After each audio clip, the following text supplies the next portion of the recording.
All right, so without further ado then, I think we'll bring Bill up to lead us in our first couple of songs. These will be familiar if you were here last month. We had a 3-week turnaround, so we're doing the exact same songs. We hope you liked them then, because if you didn't, you might want to go play in the kids' area. Okay, Bill. Thanks, Jess. Along those lines, we're looking for volunteers. Anybody wants to learn the song and lead the sing, more power to you. Some Beatles.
Next, everybody knows this one, little Bill Withers.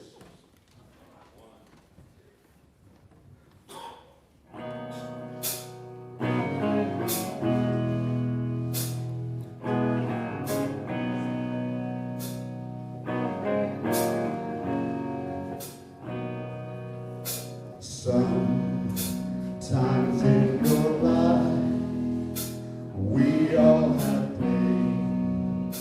We all have sorrow.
going to hand off the mic to Andy, but that's not quite yet.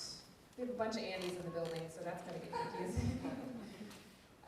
Okay, so first of all, I'm just going to try to freestyle a little bit. I'm supposed to tell you what Sunday Assembly is all about, but I think the easiest way to do that is for me to tell you a little bit about myself. I grew up around here, and then I lived on the West Coast for 14 years. That's the short version. And I've been back in Pittsburgh for a year. I'm a nursing student, getting a second degree at Pitt in the accelerated program there. And I grew up in kind of Jesus camp up north. And you know, got away from religion and became more of a humanist when I was out west. So when I came back to Pittsburgh, I was really nervous about being in my old stomping grounds, and I was looking for places where I felt like I could build community and fit in, and I found a lot of great groups with the Drinking Skeptically and Brunching Skeptically folks and the Center for Inquiry, and that was all really great, but I also was a working musician for a long time. I was a singer-songwriter. I put out a couple of records, and live music and group experience, group shared experience has always been a big part of my life. So, and you know, I've been to Burning Man and like that kind of thing. So like, so that sort of, you know, tribal, like Bill was saying, experience was really missing for me. And then I got a scholarship to the American Humanist Association conference in Philadelphia in May, I think, of this year. And I saw the Sunday Assembly folks. And for those of you who haven't seen the founders, Sanderson and Pippa, they're both blonde and very Nordic looking. They look like a Nordic power couple. And they're both stand-up comedians, and that's how they met, and that's where they got the idea for Sunday Assembly. And they're both super, super funny. And they basically got together and said, you know, there's things about the things that faith communities have that people who don't believe in God or atheist or agnostic or humanist don't have a hard time piecing together. And they're like, let's fix that.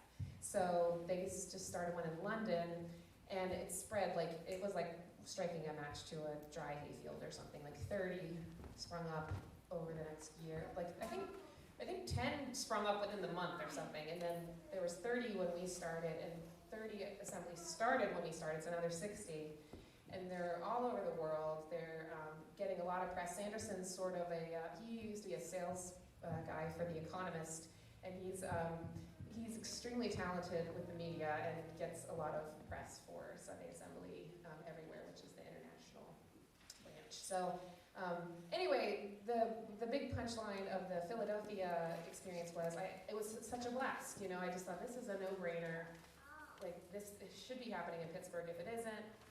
Turns out Andy Koch, who leads the band and is going to come up and do a reading in a minute, had already contacted the London folks, and Jill and Bill, who are sitting over here on the bench, they also were friends with Andy and had expressed interest, and Aaliyah over here in the corner was at the first meeting. There was 5 of us on a back porch in June, right? 22nd. June 22nd. Okay. And it was like, for those of you who've done community work, and you know how different organizations can have different levels of highly functional and not very functional.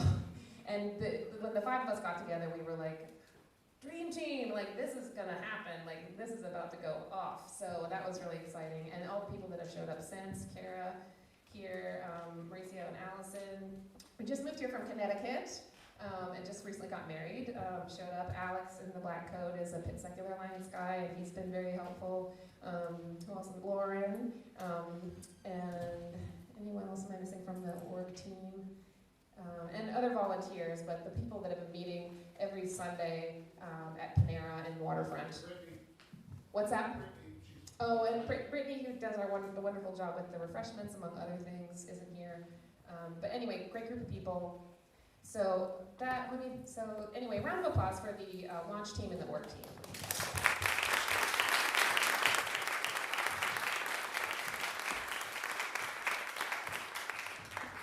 And they've become friends of mine, which is kind of the point, so it's been great. Okay, so more officially,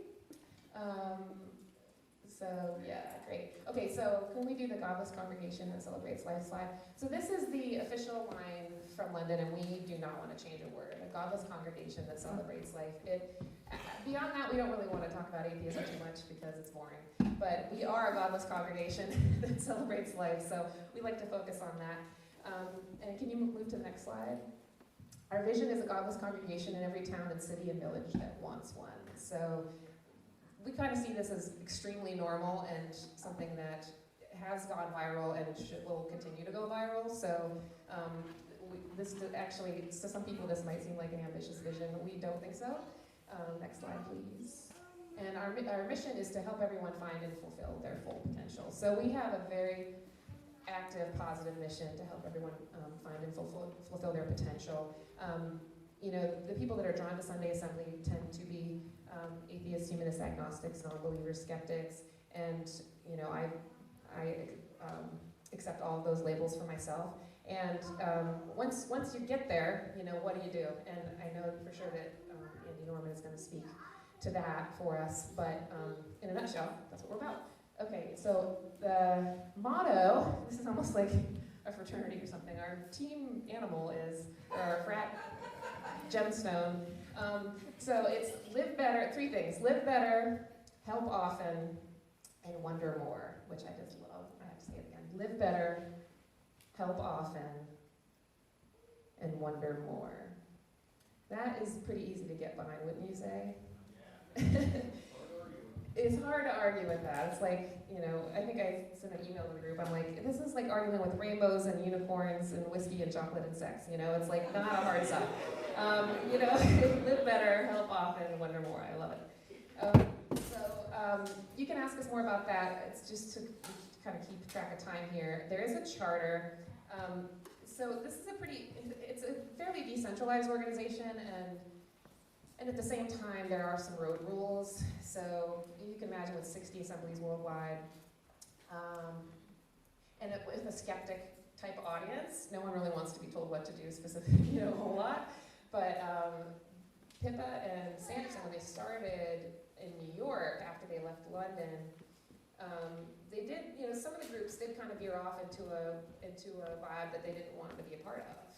And so, that puts you in a quandary. If you, started this thing, you're like, be you, fulfill your potential, and these people are like, we want to do this. And we're like, oh no, don't do that. And the impression that I got was, it was a group that was extremely identified with being atheist and extremely evangelical about that and extremely wanting to deconvert people. And Pippa and Sanderson didn't have a problem with that, but they said they didn't want that to be what the Sunday Assembly was about. Like, celebrating life is what the Sunday Assembly is about. And that group has just gone off and formed their own organization, which is great. So the charter that came out of that, you're not going to be able to see it really well. I'm not going to elaborate on it because it would take forever. I'm just going to read it word for word. And they put a lot of time into it, and it's extremely lucid. So this is the charter for the Sunday Assembly. It's 100% celebration of life. So this is first. We are born from nothing and go to nothing. Let's enjoy it together. Number 2, Sunday Assembly has no doctrine.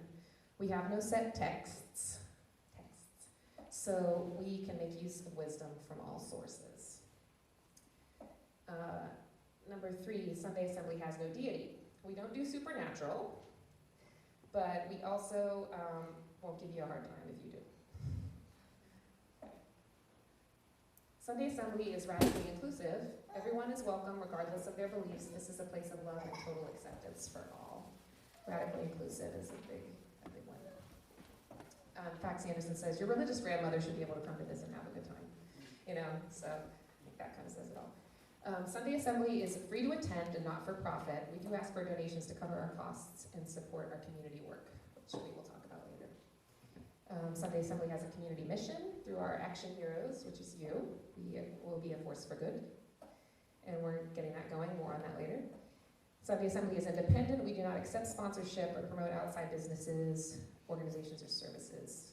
And that's open to interpretation. We do try to collaborate with other organizations and stuff. It's not, but just in terms of, like being in the pockets of big pharma or something. Okay. All right. Sunday Assembly is here to stay. With your involvement, the Sunday Assembly will make the world a better place. Sunday Assembly, we won't tell you how to live, but we will try to help you do it as well as you can. So we're trying to keep the moralizing to a minimum. We assume you're all grown-ups and have been working on your personal code of morals and ethics for some time. So, keep working at it and let us know if you need help. And the last one is to remember point number 1, that Sunday Assembly is a celebration of the one life that we know we have. And that is the charter. Round of applause for the charter.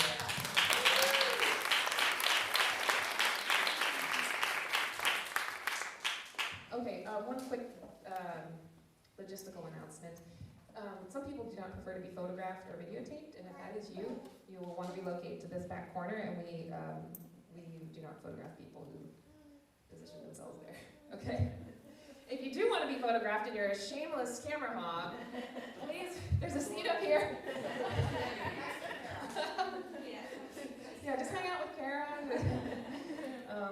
Okay, so next, Andy Hoke's going to come up and read a poem, and Andy is one of the founding 5, part of the org team, and he leads the band. And I didn't tell him this, but I don't think he'll mind. If you don't mind reading the poem twice, because a lot of times it's short, and a lot of times people don't catch it the first time around.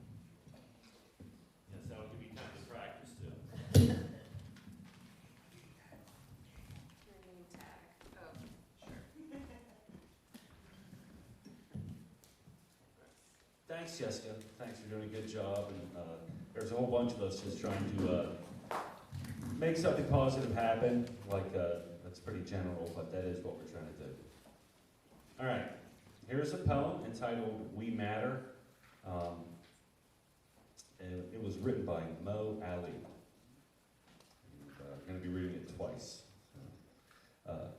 Here it goes. Most people don't realize they think the universe lays beyond the skies. But a mirror is all you need, for we are the universe, come conscious of itself for a fleeting moment in time. Every verse I comprise can be traced back to a singularity, where effects of causality are no more. Why we need fiction when reality is that much more. Unclaimed and unspoken verses lay dormant in theorized multiverses. In worlds where I'm up at the top with the charms, and you're down at the bottom and strange. Born with these fundamental traits, quarks like our emotional states, once observed, were all over the place. Which you'd all snap your fingers. Or could it be string theory, strings plucked like a symphony to create such wonders? One wonders. Are we alone?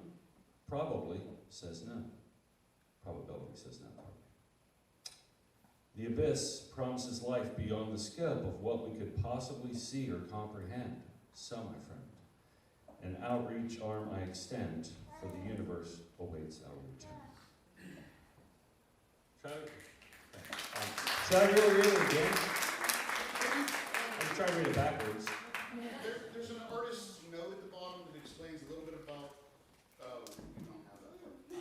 Like up tops. I can make something up. Where it talks about the tops and the strange. And Right, those are types of quarks. Those are fundamental, the physical particles more fundamental than just electrons, neutrons, and protons. And a quark is more correctly defined as an event rather than a thing, if that's my best understanding of it. So if you want to read the whole thing like really, really fast, or we could just move on. We read it like kind of beatnik style or something. Does anyone have a beret? Enjoy it. How beatnik do I want? My khakis and okay. We Matter, written by Mo Ali. Most people don't realize they think the universe lays beyond skies, but a mirror is all you need, for we are the universe come conscious of itself for a fleeting moment of time. Every verse I comprise can be traced back to singularity, where effects of causality are no more. Why we need fiction when reality is that much more. Unclaimed and unspoken verses lay dormant in theorized multiverses. In worlds where I'm up at the top with the charms and you're down at the bottom and strange, born with these fundamental traits, quarks like our emotional states, once unobserved, we're all over the place. Or could could it be string theory? Strings plucked like a symphony to create such wonders. One wonders, are we alone? Probability says no. The abyss promises life beyond the scope of what we could possibly see or comprehend. So, my friend, an outreach arm I extend, for the universe awaits our return. Thanks.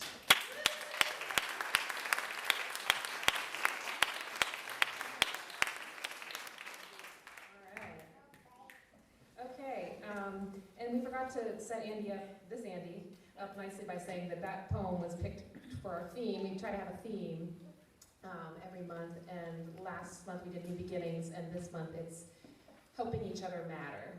And so our speaker is going to be speaking to that theme, and the poem was to that theme. And hopefully the songs are too. So let me introduce Andy. I'm going to read a little bio here. Dr. Andy Norman works at reviving the forgotten virtue of wisdom. He teaches philosophy at CMU and enjoys facilitating collaborative inquiry on life's big questions. He appreciates the art of listening, advises Carnegie Mellon's Humanist League, and which I think we have some CMU students here in the house, right? And conducts research on the structure of reason-giving dialogue. Andy seeks to promote a better understanding of reason's requirements and life-affirming alternatives to destructive ideologies, which we could use plenty more of that. His work appears in Free Inquiry, the Humanist Network News, and a wide range of scholarly journals. In his free time, he runs ultimate Frisbee camps for kids. Dr. Andy Norman.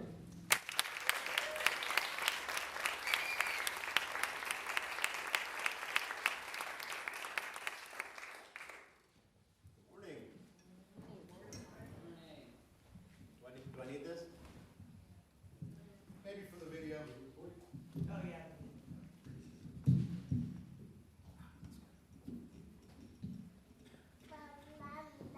Good morning. I didn't tell Jess this, but when she asked me to speak here this morning, my first thought was, damn it, Jess, I'm a philosopher, not a priest. What do I know about sermonizing? But I bit my tongue, and I decided to look up the word sermon, and the definition said basically something like Sunday morning bloviating about things you couldn't possibly know or understand. and my next thought was, well, how different can Sunday mornings be? I'm a philosopher. I got that.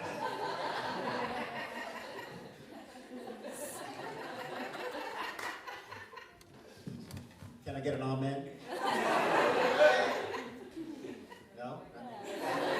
How about this? Can I get a he then? Can I get a she then?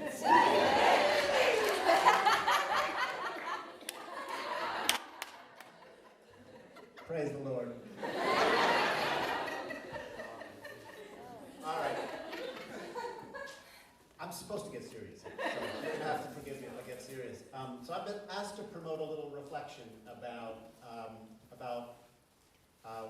things that are important to us. And it turns out there's been some psychologists who've been studying the effects of sort of regular reflection on our core values. And it turns out that this practice of reflecting on core values has some amazing effects on the brain.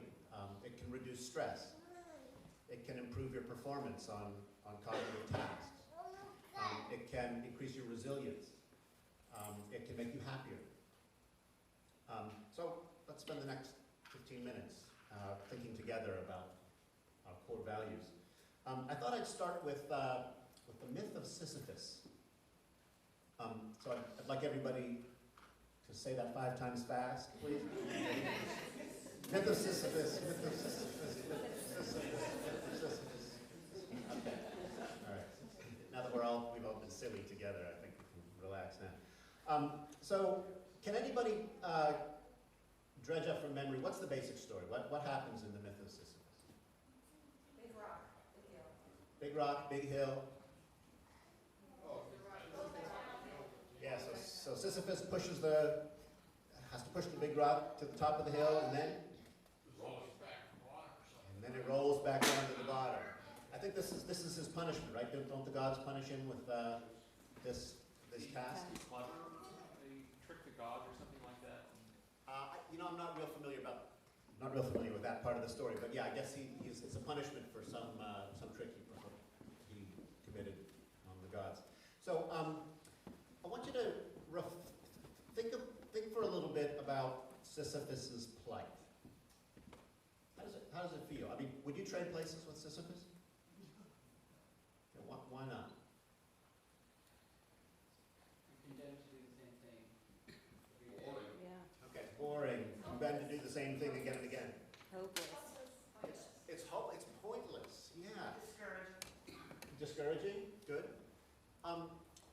The thing that stands out for me is its pointlessness. I mean, that if you wanted to create a story to illustrate the plight of somebody who's condemned to a pointless existence, it's hard to come up with a better story than the myth of Sisyphus. And I think the Greeks actually came up with this myth in part to provoke reflection on what a pointless existence would look like. So ask yourself this, does the pointlessness of Sisyphus's plight horrify you at all? Imagine that was your plight. That would be pretty horrifying, wouldn't it? So pointlessness is kind of innately horrifying. Why would that be so? We want to matter. Because we want to matter. In fact, I would venture to say that human beings have a need, a very deep need to matter. And when you contemplate the possibility of not mattering, it can create enormous anxiety or even depression. So I want you to ask yourself this. What are the features of Sisyphus' situation that make it pointless? So what is it about his plight? What are the aspects of his situation that tell us that his role is in fact pointless? Nothing changes. I mean, the boulder goes to the top of the hill and back again, but the difference he's making doesn't make a difference, right? Nothing of importance changes, right? So what would you have to change in that situation to mitigate the pointlessness of Sisyphus's situation? Roy? Well, perhaps if they made it like an Olympic event, put him around the fastest, then he could be in training. Okay. So if there were people observing and celebrating the event, maybe that would mitigate its pointlessness. Good. Winston? If it generates electricity. Good. Okay. So, Winston is not a plant, but that's the perfect response. So suppose that the boulder, when it rolls back down the hill, pushes a turbine of some kind, which charges a battery, generates and even, let's say, stores electricity. Now, imagine that electricity is never used. And ask yourself, have we mitigated Sisyphus's pointlessness? So Winston is shaking his head, indicating that if nobody actually uses that electricity, we're right back to pointless again. Akshay? Maybe if he thinks it matters. So if you can fool yourself into thinking it matters, at least it's somewhat less awful. Right, I understand you. You change the goal. Change the goal? The goal would be getting the ball to the bottom. So every time you push it to the top, Work with gravity instead of against it. Okay. Good, yes. What if it went over the hill and served some kind of purpose, like slowing down a river or something? Okay, good. Yeah, I mean, here's the thing to notice, right? When you ask yourself, what would have to change in Sisyphus' situation for his existence to begin to have a point, then the difference he makes has to somehow serve a purpose, right? And let me ask you, it has to serve a purpose for whom? serve a purpose for Sisyphus? Sure. Well, You wouldn't have to. Nobody. why not? Well, because you can be selfless and still accomplish things. So do the thought experiment, right? Suppose that the electricity generated by the Sisyphus's efforts benefit a complete stranger that Sisyphus has never met. Now ask yourself, is his situation less pointless? Most of us would say so, right? So helping others can mitigate pointlessness. That seems to follow. You could say like pushing the boulder makes him stronger, builds his muscles, but that wouldn't make anything less pointless because he's only helping himself. Good. Amy. Aung San Suu Kyi was like imprisoned in her own house for like 15 years or something, and she said that she kept herself in good mental state in case she ever got out, which she finally did. Fascinating. So And- maybe Sisyphus could keep himself in a good mental or physical state so that if he ever gets out. Okay, good. Every That's trip up very the good. hill's gotta get easier too, right? I mean, I it suppose, goes stronger each time. provided he has some caloric intake.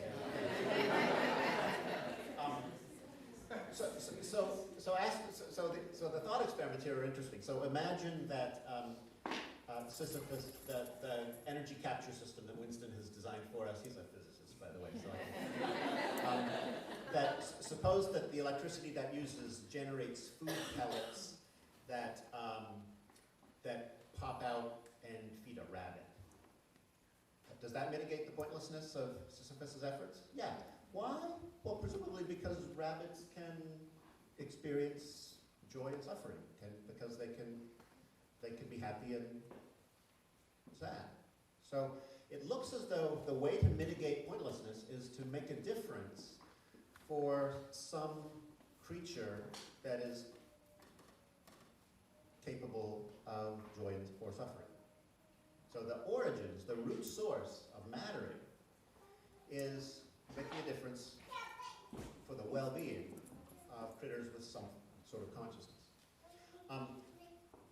And typically, by the way, it ought to be, ask yourself, suppose that the device that Winston has created pops out a food tablet that exactly balances the caloric demands of pushing the rock up the hill, so that Sisyphus can replenish his energy with the pellet and do it one more time.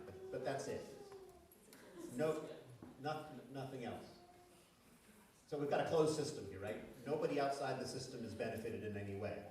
Sisyphus simply sustains himself, let's just say, for argument's sake, without any hope that he'll eventually be released from his plight. Now, do Sisyphus's efforts feel pointless under those conditions? Yeah, which seems to suggest, right, that the benefit to must be to others. If your efforts for your efforts to genuinely matter, it would seem that you have to make a difference for others. And I think most people's intuitions are similar on that score. So, how to live a life of mattering? Well, make a difference, preferably a lasting difference, for others, and by others I mean conscious critters of some sort. Okay. One of my favorite philosophers, Daniel Dennett, wrote that the secret to happiness is to find something more important than you are and devote yourself to it. Daniel Dennett is a very deep thinker, and I think that's a marvelous distillation of years of very thoughtful reflection. And what's interestingly paradoxical about that is that on its face, you might think that the best way to lead a life of personal mattering is to devote yourself to yourself, right? I mean, after all, why expend energy benefiting others when you can, by focusing on your own needs, address those more efficiently? Well, it turns out the the empirical evidence on this is quite clear. People who devote themselves to the well-being of others are, on the whole, much happier than people who devote themselves to just making themselves happy. Making yourself the goal of making yourself happy turns out to be a lousy way to make yourself happy. And devoting yourself to the well-being of others actually works better for making people happy than you might think. And in fact, an especially powerful way to matter is to matter to the people who matter to you. And I think that this is the deep insight at the heart of every religion, and it's sort of built into the congregational structure of every religion. Religions help people address their need to matter, and part of the way they do that is with these weird mythologies that tell you you matter to God, or that God sacrificed his son for your sins, that kind of thing. But the other way, and the really admirable way in which many religions satisfy the human need to matter, is through their congregational structure, by bringing people together into a community and encouraging them to matter to one another.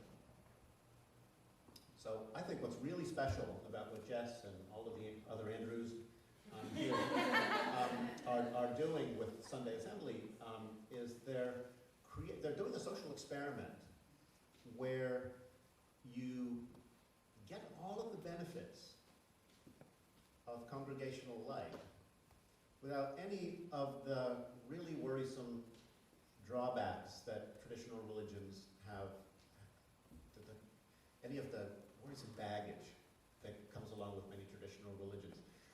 Here you can matter to the people around you without having to accept any dogmas, without having to engage in blind obedience, without having to be tenaciously closed-minded, without having to engage in a tribalism that demonizes people on the outside. I think our organizers here are doing something really special, and notice that they're offering you a chance to increase the degree to which your life matters. So get involved with Sunday Assembly, help them grow this marvelous social experiment, devote yourself to it, and rest content with the knowledge that you have found a way to really make a difference for the future.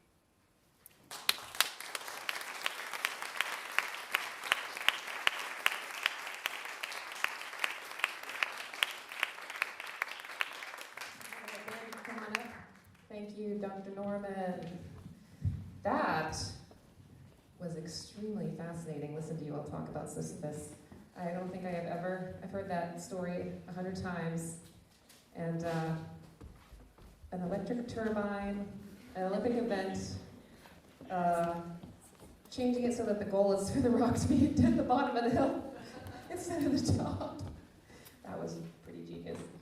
We're gonna do some more singing.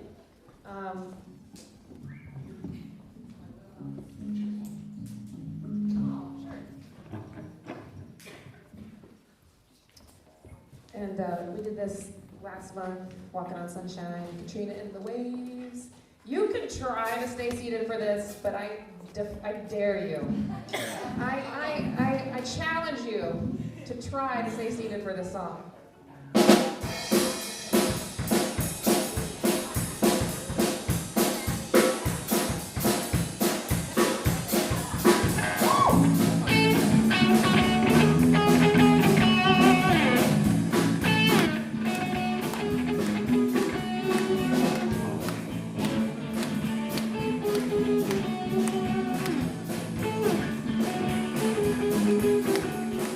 I used to think maybe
Awesome sauce. You guys are awesome. Thank you.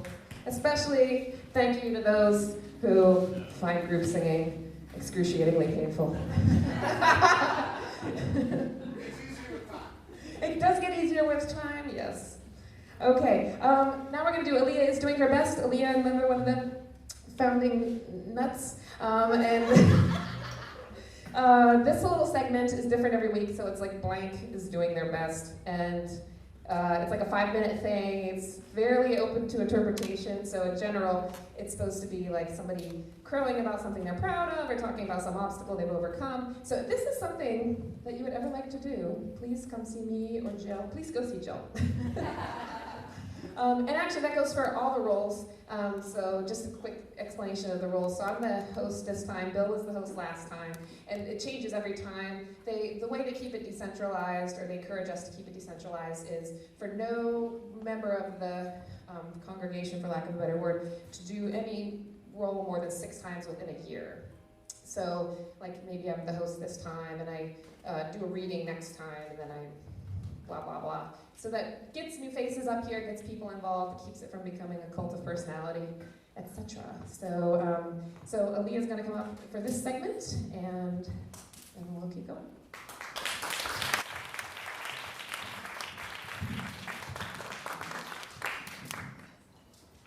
Hey, everybody. I'm Aaliyah, as she mentioned, and I just have to say I missed the last assembly due to a personal life event, which is actually what I'm going to talk about today. But it is so awesome to have everybody here. Obviously the organizer, the awesome band, but you guys too, because you just came. You wanted to be part of something positive, you wanted to create community, and that is awesome. So I want you to applaud for that.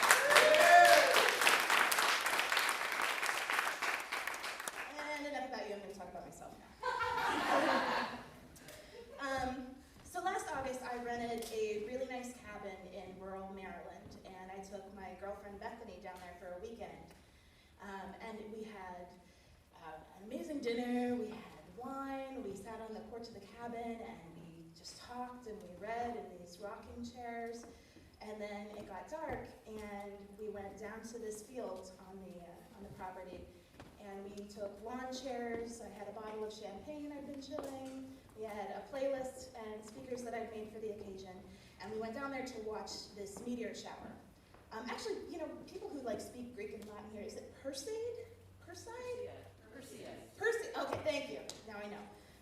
So that's the meteor shower that we were watching, and it was amazing. It was unbelievable. Hundreds and hundreds and hundreds and hundreds of meteors. We lost count. All different colors: blue, white, green, orange. I didn't even know they came in those colors. And we're listening to the playlist, and the playlist comes to the end, and I turn to her, and I ask her to marry me. And she says yes. And it's this incredible moment. We're both smiling, we're crying a little, we can't really talk, we're just so full of emotion and happiness. And then she says, "You already have a planning spreadsheet for this wedding, don't you?" Seriously, first thing she said after yes. And I had to say yes, because I'm an insane planning person. It's just what I do.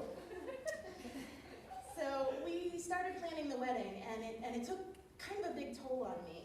There's so many details involved with the wedding, even if you're trying to be totally laid back and casual like we were. There's so many details, What are we going to eat? When are we going to eat? Where are we going to eat it? What are we going to dance to? When will we dance? Where will we dance? How will we dance? And when you're thinking about all these details, it's not really about control. Okay, it's a little bit about control. But you're thinking through all of these things because you want it to be awesome. You want it to be fun for the people who are at your wedding and for yourselves as well.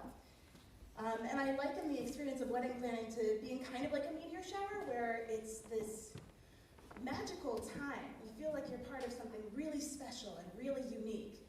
And at the same time, there's this part of you that realizes through this experience just how small and helpless you are. You're like, I'm hurtling through the universe and I can control nothing! It's kind of intense. So I went from plan A to plan B to plan Z to plan some Greek letters I don't even know about. And every every change of plan was really difficult for me.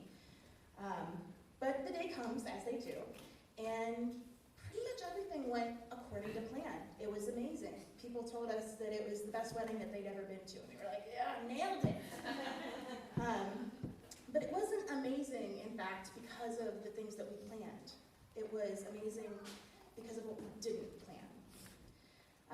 To give you an example, we both have some members of our family who are very religious and who disapprove of our relationship and don't support our marriage. And that was really hard for us in this planning process, to have people refuse to come or not be excited about coming because, you know, like, who does that? Who doesn't come? Like, I've been to weddings where you're like, I don't know if this is going to work out. But you go, right? You go because the person is happy and you want them to be happy and you want to be happy with them. It's hard to be feeling all of this love and joy and hope and excitement and just have somebody who cares about you going, you know? And so on our wedding day, we've just been pronounced married, and we join hands and we start to walk back up the aisle, and actually our, what's it called, processional was All You Need Is Love, so like, if you notice me crying over there earlier, that was why. So we're holding hands and we're both so like hyped up, we can't believe that this just really happened, and all of a sudden, this roar goes up. And it's our friends and our family, all of our guests, and they're not just clapping, they are stomping and whistling and cheering and hollering just because they're happy for us. And I gotta tell you, it's about to happen again now. I got to the end of the aisle and I just lost it. The pictures are going to be like ugly cry. Because I've never felt so loved and supported and like we mattered that much. And you can't plan that. There was another moment at the very end of the wedding. The theme of our wedding was music, and planning the playlist was hands down the hardest part of the whole thing. Lots of like hours and days of discussion about the playlist. And the last dance song that we chose was Under Pressure by Queen and David Bowie. Is anyone here unfamiliar with that song? Good, because you were going to have homework to go home and listen to it immediately. Thank you. Thank you very much, yes. So if you know the song, you know it's not exactly a happy song. You know, if you listen to the lyrics, you've got David Bowie going, it's the terror of knowing what this world is about. Watching some good friends screaming, let me out. That's not happy. But it's epic, it's life-affirming, it's honest. It's a really powerful song, and that's why we chose it. So it comes on at the end, and most of the people at the wedding have already left. It's just our closest friends and our family, our bridal parties. And I turned around and I said, everybody get on the dance floor right now. This is the last song, I want everyone out there. And they all came. I guess I was a little scary. And we are dancing and we're singing this song, but we're not just singing it like you sang a song. We're singing it to each other. We're looking in each other's eyes as we sing it. And, you know, that song has that amazing Freddie Mercury scream, and we all scream for each other. And it has the part, why can't we give love one more chance? And we're all singing it to each other. And we're really connecting, and I think that's why that song is so meaningful to me, because it's about connecting, it's about reaching out, it's about choosing to live fully, even in spite of all of the ways that life can be really painful and really hard. It's, you know, I'm getting teary just thinking about it again. And you can't plan that. So I guess what I wanted to say is that I'm learning you often can't plan the best things that are going to happen to you, the things that are going to mean the most to you. You just find good people, you surround yourself with them, you love them as best as you can and as hard as you can, and some truly amazing things might happen that were never part of your plan.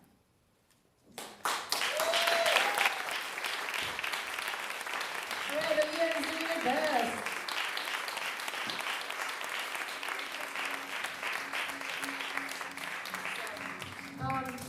We're gonna, can you flip through, skip that one, and we'll come back to it.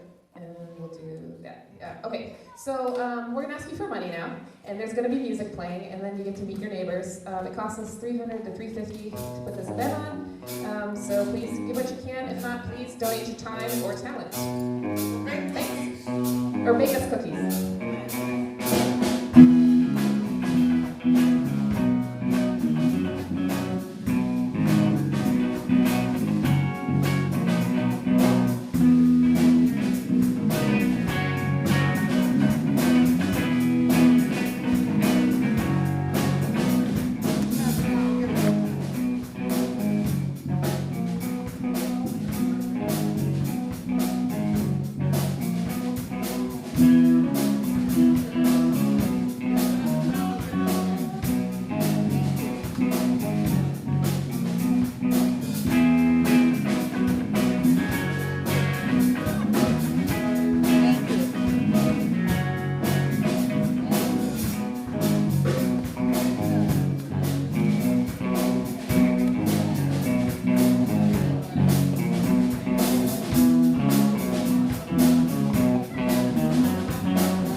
Guys, just so, you know, those of you whose behinds are feeling flat or you need to pee and you're waiting for it to be over, it's not over yet.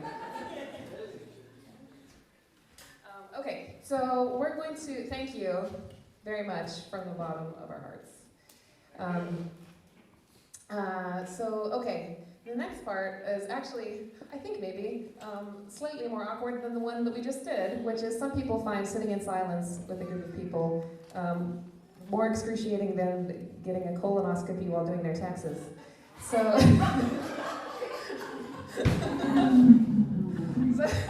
if that is you. I think I made it 15 seconds last week. Like we did it for 15 seconds last week and somebody was like, that was horrible. So just so that, and it's going to be more excruciating for me since I'm the one that says, okay, we're done now. So we're going to do a solid 2 minutes. Those of you, I meditate, so this is my favorite point at the service. I love silence. I just love it. So for those of you who do not know what to do with silence, I have some suggestions. You can notice your breath, like the Zen people do. You can get in touch with your body and how it's feeling, or you can reflect on something of content, like our motto, live better, help often, wonder more, or a singer or a pop singer, or what the speaker said, or a pop singer. But what the speaker, reflect on our message from Andy. So and you know, you don't have to sit there like a statue, just relax. This is supposed to be fun, okay? So I'm gonna start the timer and then you'll hear it go off and then we'll move on to the next thing.